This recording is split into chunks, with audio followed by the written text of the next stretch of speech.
경기도 일산에서 한 30대 남성이 어느 날 갑자기 실종이 됩니다. 연락이 두절된 아들, 부모님은 이 아들을 무려 4년 가까이나 기다렸다고 합니다. 그런데 마침내 아들이 발견이 됩니다. 그런데 강원도 태백에서 야산에서 참혹한 훼손된 시신으로 발견이 됩니다. 발견된 시신 상태가 상당히 참혹했다는데요. 무슨 일이 있었던 겁니까? 일단 그 말씀하신 대로 강원도 태백의 야산에서 한 남성의 시신이 발견했는데 발견 시점은 한여름입니다. 그리고 이제 최초 발견한 사람이 스님이에요. 근데 사실 이 발견 당시에 그 남성 시신 상태가 어땠냐면은 장화에다가 버선을 신고 그리고 겨울용 점퍼를 입고 있었습니다. 겨울에? 그렇습니다. 그러니까 숨진 시점이 그 겨울철이 아닌가 그렇게 추정을 할 수 있는 상황인데 근데 확인할 수 있는 게 이 시점 정도밖에 없었습니다. 왜요? 왜냐하면은 이 시신의 상태가 너무 참혹했거든요. 신원을 확인하기가 어려울 정도였었습니다. 일단 얼굴도 확인이 안 되고 시신 일부도 소실이 됐고요. 게다가 부패도 많이 진행이 됐고요.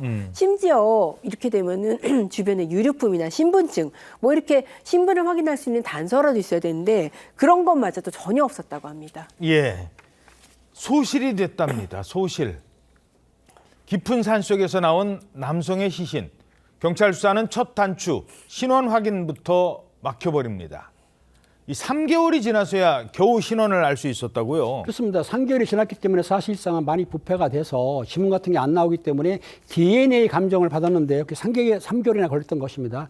확인해 봤더니 경기도 일산에 살았던 30대 남성으로 밝혀졌습니다. 어떤 사람이었습니까? 이 남성은 생전에 경호학과를 졸업했는데요. 청와대 경호실에 근무하는 게 꿈이었던 것 같아요. 그러다 보는데 공수부대에서 4년을 근무를 했고 소방공무원으로 6년을 근무한 이력이 있습니다. 그리고 체격도 상당히 건장했다고 보여지고 있어요. 예. 한편 이 남성은 가족들이 애지중지한 막내 아들이었던 것이 드러났는데 2021년 10월경 갑자기 연락을 끊기고 실종이 된 상태였던 것입니다. 한 4년이 지났네. 그렇습니다. 가족들이 연락이 두절된 뒤에도 이 막내 아들이 어딘가에 살아있을 것이다. 이렇게 믿고 있었는데 갑작스럽게 연락이 온 겁니다. 시신을 수습하라고. 그런 연락을 받고 이 가족들 얼마나 황당하고 망연자실하면서 상당히 많이 울렸다고 합니다.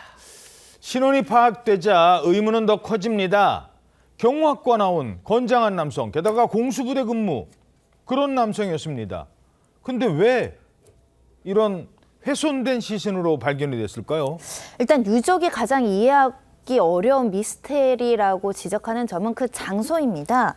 그러니까 왜 그 강원도의 태백의 척척 산중인 그곳에 갔는지 혼자 그곳에서 사라질 이유가 없다라고 이제 왜라는 부분에 대해서 궁금증이 있는 상황이고요.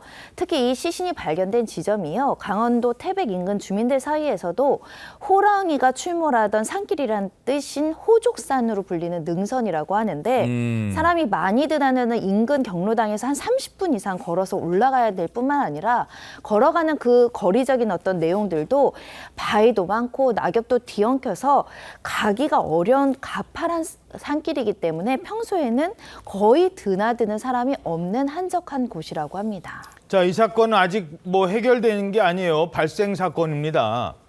자, 그런데 궁금한 게 그러면 아무도 안 가는데 누가 최초 발견자는 거기를 왜 들어간 거예요? 네, 정말 미스터리인 건 이 최초 발견자도 그때 왜 그곳을 갔는지를 알 수 없다라는 것입니다. 당시 이제 버섯 따던 스님이 그날 이제 소나기도 오고 날이 좋지 않았는데 왜 그런지 모르겠지만 본인도 이제 아리송한데 그때 당시에 이끌리듯이 이제 그쪽으로 가게 됐고요. 그래서 생전 처음 다니던 길에서 이렇게 시신을 발견하고 신고를 하게 됐다라고 합니다. 그래서 스님이 하는 말이 실종된 아들을 찾기 위한 부모님의 간절한 염원이 본인을 그곳을 안내한 것이 아닌가 이렇게 이제 생각을 한다라고 했는데 유족이 계속해서 지금 이제 수습을 하기 위해서 지금 찾고 있는 만큼 이 유고를 빠르게 수습을 해서 전부 시신이 수습되길 간절히 바라는 상황입니다. 예, 4년간 모르고 있다가 스님이 우연하게 발견을 했다고 합니다.